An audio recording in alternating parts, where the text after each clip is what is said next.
there everyone, it's WiNGSPANTT, and if you're watching, you know damn well what time it is. It is time for Duels of the Planeswalkers 2013. I'm keeping this hand. I'm running with lands, 2 lands, and I'm playing Ancient Wilds. Now that I have every single promotional unlock, things are about to get real. They're about to get serious. I now have 100 new cards, 10 cards for every deck. If you don't know what I'm talking about, you need to go to Top Tier Tactics right now. That's toptiertactics.com. It is the best, and you need to go check it out. So I have kind of rebuilt my deck a little bit with different cards. Now that the unlocks are here, I've gotten some of the unlocks. I didn't drop them all in. I don't necessarily think they're all the best. My game plan has paid off with my 2 lands, now drawing a forest, and it appears that this is Dream Puppets. We got Jace's Phantasm in play, which will get very scary very soon. But luckily, I do have Thornveld Archer 2/1 Reach, so you can block creatures flying, and Death Touch. So he's going to get this thing into play. I'm not a big fan of this card. It's alright. It works with certain cards, but I just feel like, I don't know. It really needs a lot of other stuff to happen in order for this to do too well for you. You know, like if the game, I guess, it depends. But I haven't really played too much of Jace's deck, so what do I know? He's going to attack for 1, I'm going to attack for 1. Now we have here, I could drop this thing that basically is going to get me to draw a card, which might be a good idea so I can keep the mana ramp up. But first I'm going to attack. I could drop this Archer, but really, there's no real reason to drop it early. If I drop it early, he might bounce it to my hand and then recount it or something like that. You know, I have this opportunity to play the Caryatid, get this on the board, okay? Not that I need the defense, but I need the chance for more land. There we go, there's the land. I'm Psychic, what can I say?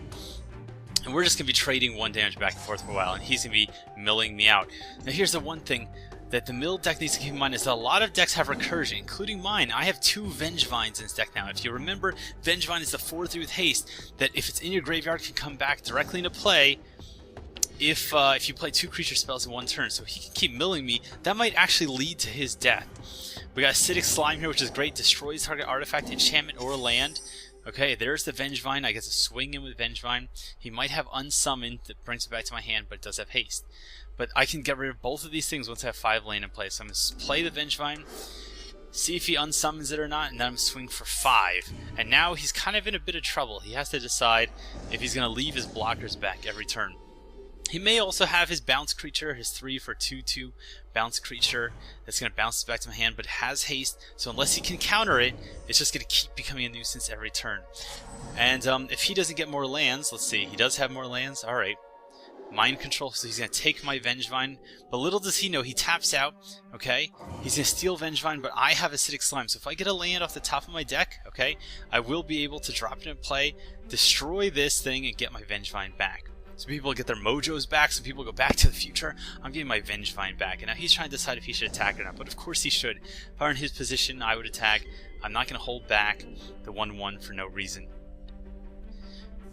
It's not like he's planning to win with combat damage, although right now he hasn't milled me. He's only milled me for 2 cards for it. So this is great. Beast Within, alright, is going to allow me to destroy this thing.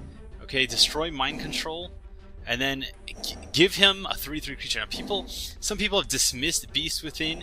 Beast Within is an absolutely great card for a couple of reasons. One, it can be used offensively, so if they have a card, it's any permanent. You can destroy any permanent, okay, as an instant. That is amazing, first of all, especially in green, okay?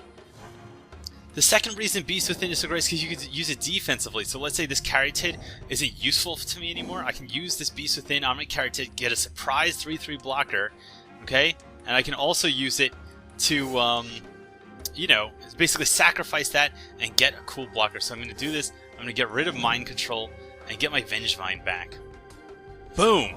And he gets a 3/3 creature, which some people are like, why would you use that on him? It's got 3/3 creature. Well, which one would I rather have him have? My 4/3 Vengevine or a 3/3 creature? So I can swing with the Vengevine. I can even sacrifice the Vengevine, okay? But then if I cast 2 creature cards in 1 turn, I'm going to get my Vengevine back. And now I have Taunting Elf, so next turn I'm going to get 5 damage in for free if I want. If I want to attack with Taunting Elf, he's going to swing with this. I have no clue what his plan is here. He's attacking with a 3/3. Of course, I'm going to block it. He can't kill this. There's not enough lethal damage. Was he going to bounce it? Is he going to... What was the point of that? So he doesn't have a blocker now. I don't know why he would do that. So I'm just going to swing with everything. Now we have something interesting here. So here's what I'm going to do. Some people would destroy one of these enchantments, but you're going to see I'm going to do something interesting. He has 2 lands, so he can counter a spell, okay? Or he could possibly bounce something I have. So I'm going to use Acidic Slime, and I'm going to target one of his lands, so he's forced. If he has some combat trick, he's going to play it right now. Okay, he might still have Unsummon, it's true. But I'm basically going to attack with just the 4/4 and see what he does. I'm going to leave this thing back until I have a bigger swing to swing with. He's going to let it go. He's going to go down to 9. And let's see, what creature did he play? And I know everyone has kept asking me to please zoom in on the cards, so that's what I'm doing. Veldalkin and Transfer 4 for 1/4 that can mill me 2 cards at a time. Not a bad card for this deck. Gives you some defensive options and allows you to keep milling at the end of the turn, so you can leave this guy untapped. If you need to, you can attack with him. He still hasn't activated this. Oh shit! Oh no! He put Yiva in my graveyard! Oh my god! Funeral Fapping commence! So this guy's actually pretty bad. I'm sorry, Ombre, to say that, but the fact that you would do that on your own turn doesn't make any sense. You really should do that at the end of my turn, because now you're down 1 blocker. So what I'm going to do here is I am going to attack with the Vengevine. I'm going to attack with this thing, which has Death Touch, just so I can clear out blockers, okay? Well, I could play the Warcaller first, but I want to be able... I could play the Warcaller for 5. He could screw me over big time if he has an Unsummon, though. I think it's... then it'd be 4. You know, I'm just going to go for it. If he counters it, he counters it. So, the great thing about this Warcaller, this is one of the promo cards. You see from the pretty promo inscription, 1 for 1/1 with multi-kicker. For every extra 2 mana you spend when it comes into play, so I spent 5, it gets +1/+1, so it's a 3/3. And every creature, other elf creatures you control... Wait, what? That's it? Elf? Oh, shit. Oh, God, I didn't read the card. Alright, well, that was dumb. Anyway, I can attack with this elf. Oh, I can attack with all these elves. Alright, great. So what I'm going to use is I'm going to use this guy to kill off this thing. Can I kill off both these creatures? Am I allowed to do that? I am allowed to do that. No, I can at least kill off this thing. So this damage is all going to get through. We're going to kill Jace's Phantasm before it gets too big. And now this elf dies. And he dies! And that's it! Dun, dun, dun, dun, dun, dun, dun. You know what? I'm feeling a little generous. I feel like a rematch. Rematch. Okay, let's do this. And while we're playing out that rematch, let's jump right into Crosswinds. I think I want to play Crosswinds for this and see how I built this deck now and if it's going to work. Go! Alright, let's do this. It's time for Crosswinds. This hand is not so great. I do have some promotional unlocks here, which is another Future Sight, another Time Warp. I'm going to keep the hand because I will be able to stall here, and if I can make it to Future Sight or draw some early cards, maybe I'll be alright. But these are very powerful cards to have in hand. So if I can survive with them, I'll be great. Mana Leak, obviously, as a counter. Great, great, great. Although this is not my favorite art for this. It's alright. Now I have the Mana Leak available. Future Sight is one of the best cards in this deck. And if you doubt that, you don't know what... It's not just that you get to play the top card of your deck. You get to play the top card of your deck every time you play a card. So you play a land off the top of your deck, now you can play another thing off the top of your deck. So only the way you can really get screwed is if you get 2 lands in a row or 2 expensive cards in a row. Sphinx of Lost Truths. Great, great card. Comes into play, you get to search through your deck, draw 3 cards. And of course, Time Warp. Let's do the Time Warp again. And that is exactly what I'm planning to do. Ladies and gentlemen, I'm going to be doing the Time Warp again and again and again. Go for the Sleight of Hand, look at the top 2 cards of my deck and pick one. I don't really need the lands, so I'm going to stick with this. I could cast another Sleight of Hand. Is there anything he's going to play on turn 3 that I really have to be afraid of? I don't know, but I can't play anything on turn 4, so I'm just going to keep the Sleight of Hand until next turn. So some people play this right now, but the option of Mana Leak is more important to me. Alright? And now on turn 4, I'm going to be able to play an extra land and then play Sleight of Hand. Understand, man? Now let's see what got milled. Fog Bank, alright? I could have preferred the Fog Bank considering he only has attackers that fly in his deck for the most part. Now we're going to play the Sleight of Hand and I still have the mana to counter. So we'll see what I got here. Islands. And you know, people complain like, oh, I had to choose from islands. Well, those are 2 islands I don't have to draw for next 2 turns now. So now what I'm really hoping is that he will tap out his next turn. If I need to, I can Mana Leak. Oh, shit. Well, whatever. I don't need to draw cards against this deck. That's the last thing you want to do is draw lots of cards against his deck. And see what he's playing. Alright, is this creature going to cause me to lose the game? No. So in general, this is how you gotta decide if you're going to counter something. Some people will just counter this because they can, but I'm not going to counter something I don't need to counter with Mana Leak, alright? And here's some other options. I could cast Time Warp. I could cast Sphinx of Lost Truth, but I'd rather cast it for the 7. Even though I don't have anything I want to do this turn, I'm just going to cast the Time Warp on myself, just so he doesn't get an extra turn, so I can play an extra land, get 1 land ahead of him, essentially, getting ahead. And I do have the Time Warp in the graveyard. I can pull it back out if I need to later. 6 lands, and now I'm going to drop the Future Sight. That is going to leave me tapped out. Can't counter, but I do have now the option to play stuff off the top of my deck. I will see this will be going to my graveyard, but I'm going to have a lot more options. And you guys will see the card power. Right of Replication, look at that. That is gorgeous. And he is not going to like it if I Right of Replication this thing 5 times and then mill him with his own deck. What do you say, guys? You think I should go for it? I think I should go for it. I think I should. Well, there you go. I can't. There you go. I got milled. Anyway, I got another Right of Replication there somewhere. And let's see what else he does. He's just playing this kind of poorly, though. You really shouldn't do this in general. He's got 1/1, and it becomes the 5/5 when I have 10 or more cards in my graveyard. So I'm getting very close. Okay, very close there. So I can play my flyer. Now look, see, I could play this island, but instead I could play the one off the top of my deck, and now I have a Time Warp. So I'm going to cast Time Warp on myself, and just go ahead. Now if he's smart, he'll counter it, but I have a counter to his counter. He's going to counter it. Nope, I got to counter it. You got to make sure I actually counter his counter spell, not my own Time Warp.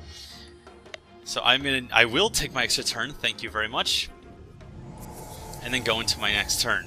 So he does have his 5/5 now, but hopefully it's not going to be too big of an issue.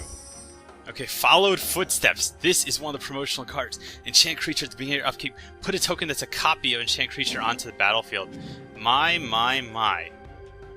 So one thing I could do here. Okay, I'm going to drop it up. 8 lands, and now I'm going to have the land open for a counter spell.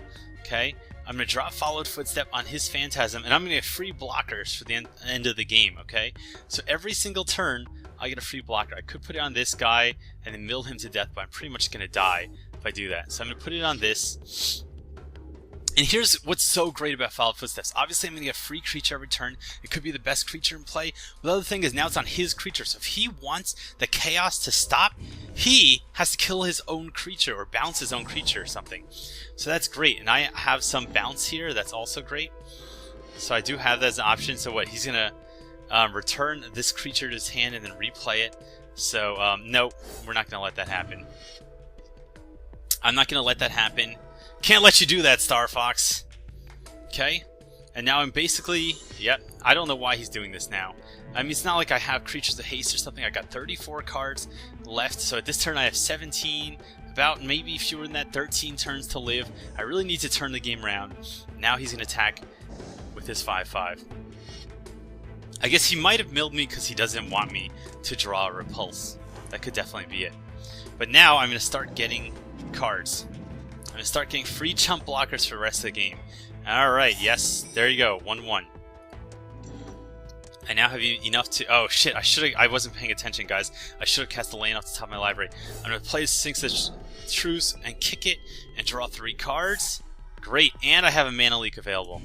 So I can counter if he does anything. And this is going to be great. So if I can actually get him to get 10 cards in his graveyard, I'm just going to start overrunning him with his own Phantasms. Alternatively, if I draw a... what is this thing? Okay, so what, he's going to return this thing to his hand. If he's smart, he'll return his own creature to his hand, so that he can stop me from getting infinite blockers. And then if he replays it, though, I'm going to mana leak it. Yes? No! Wow! Wow, really? He's going to give me that? Alright, fine. I don't know why he would do that. That seems really like a bad idea. Now he's going to attack. Okay, no, he's going to mill me and then he's going to attack. I am not necessarily, though, in the best position here, guys. I only have 27 lands left. I haven't done any damage to him whatsoever. So I don't really have control of this game. And a lot of my great cards at my graveyard, he's going to attack for 5, and I'm going to chump.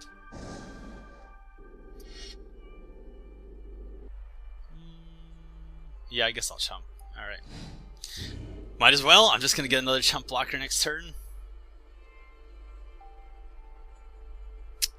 So I kind of messed up last time when I didn't cast a land off the top of my library. That would have given me a lot more options. So now I have this Force Mage. I can replay this thing and draw 3 cards. It will bring me down to 23, which is a little scary. Not sure if I actually want to do that, but I have to establish some kind of board control. And it's going to be difficult unless I can get something to play. If I play this thing, I can see what's on top of my deck. I could always play this for 5 and then just discard cards, which I might want to do with all these islands. So let's play this thing, see what's under it. A land. So it's also a bad idea. I played a land in my hand without deciding what I was going to do first. Okay, so I have her.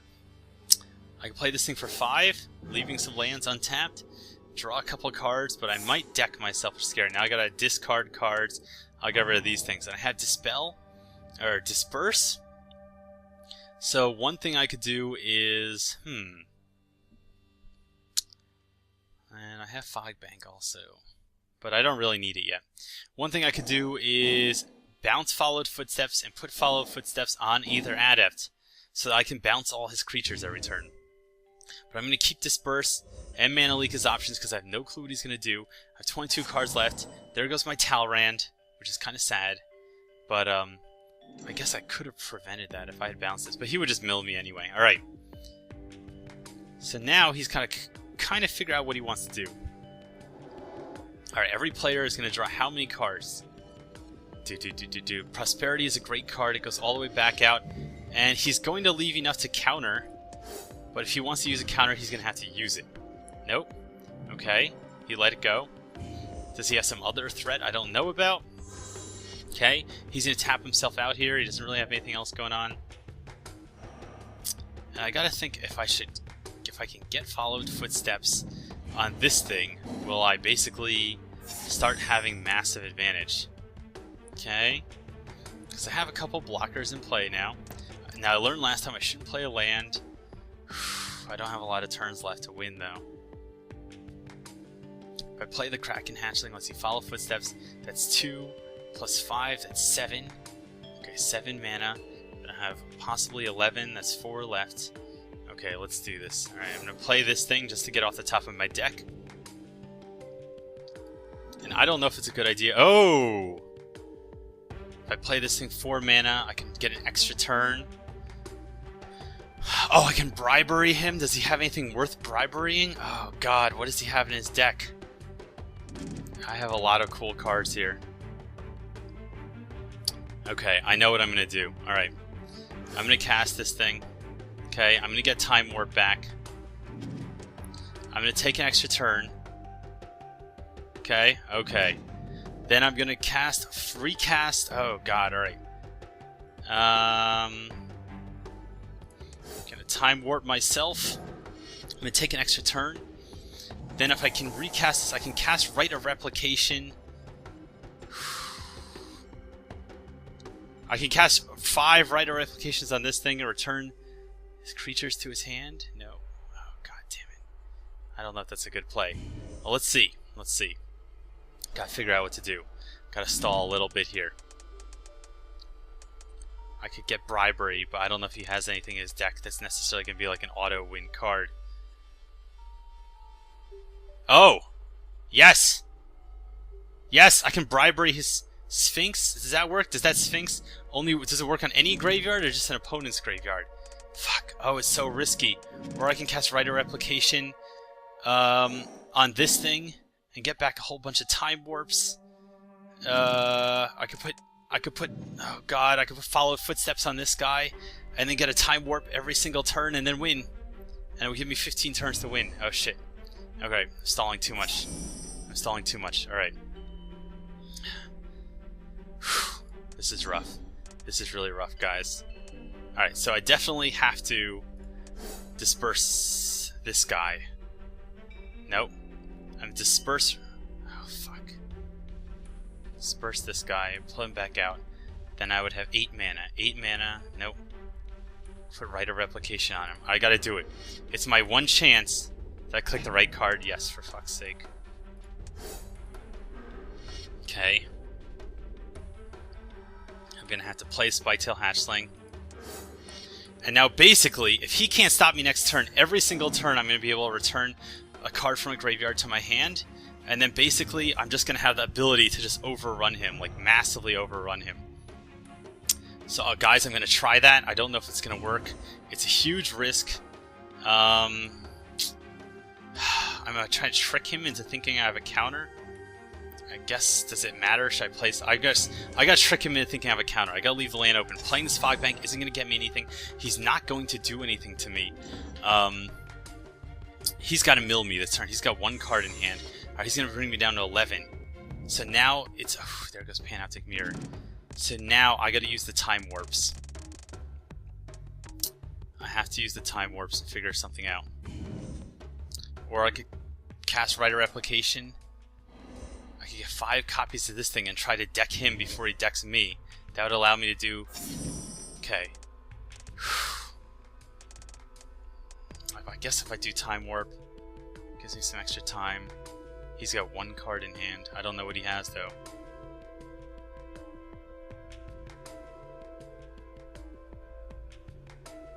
Five 1/1 creatures. I think I'm going to do Writer Replication. Okay, here we go. So 9 mana. I'm going to bounce this thing. That'll bounce all 3 of his creatures, and I could bounce this thing. Okay, good. Okay, so I'm going to cast this land. I don't want to draw any more cards. I'm going to use it on this thing. Hopefully he doesn't have a counter. He does not. Okay, now I can take and return creatures to his hand. So I'm going to return this creature to his hand. I'm going to return this creature to his hand. I'm going to return this creature to my hand. This creature to my hand. And should I return this thing to his hand? I don't even know if he's ever going to get another turn. I don't want to be too risky about it. I can target the same creature more than once. Okay, just to be extra safe about it. So all these things are going back to his hand. Okay, look at this. Oh my God, this is beautiful, guys. This is why I love Crosswinds. Look at all the synergy. You know, the main deck thing says this deck has no synergy. It has tons of synergy. Okay, and now I'm clear to attack with everything. What? I thought I returned the Archaeomancer to my hand. Where'd it go? Okay, I don't know what happened there. So now I can attack with my 1/1 flyers, my 3/4 flyers, this guy.